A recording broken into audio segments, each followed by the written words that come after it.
get into my layout. So I'm definitely not an expert at Destiny 2, but let me give you some advice here. You want to kind of overload one of these things, whether it's the mobility, your defense, recovery, discipline, intellect, or strength. This is how fast you move and like how high you jump. This is just how much shield you have and how much damage you can take before dying. This is your reduces the cooldown and increases the speed at which you regain lost health. So if you get injured but you don't die, your health comes back really quickly. Discipline decreases cooldown time. Yeah, so discipline's the grenades. So if you spam grenades, you want to do that higher in that one. Intellect is decreasing the cooldown of your super ability. So if you want to always be using your super, put a lot into this. And then the strength is your cooldown of the melee ability. Now you can always use your melee ability, but this is the first time you use it before it's cooled down. It does weigh like a lot of damage. You can pretty much almost KO someone if this is high, like really high, almost on the first hit. I think if you're a Titan for sure. But you want to really so I'm gonna be using the bow. So I put a bunch into this mobility one because I want to be, and then I have my exotic here that lets me. It says it holds you in mid-air when you're aiming.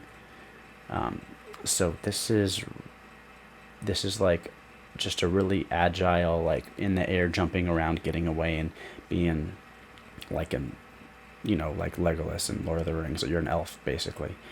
So that's what I'm doing because I'm using the bow. But say I was using the shotgun, you're going to want to put, maybe you still want to do this one because you want to run around real quick, but also maybe you're going to be a tank, so you want to, you're going to be up close. You maybe want to put the melee ability. So what you do is you want to hold on. You see how this mobility to this leg armor is at 31?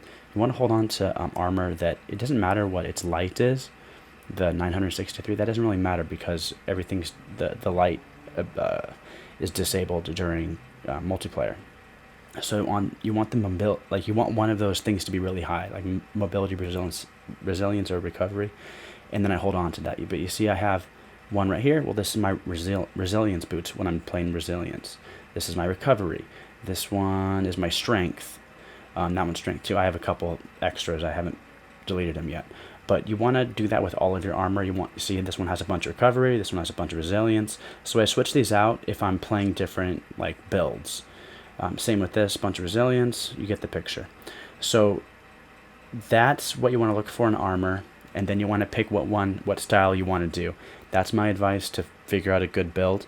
None of them, I would say none of them are better than the other, but it's just really how you play. They're better if you can play better at a different style, if you have the right weapon for it, then, But I would recommend playing with these, try different builds. This is how you get better at multiplayer. But like I said, not an expert, just how I do it.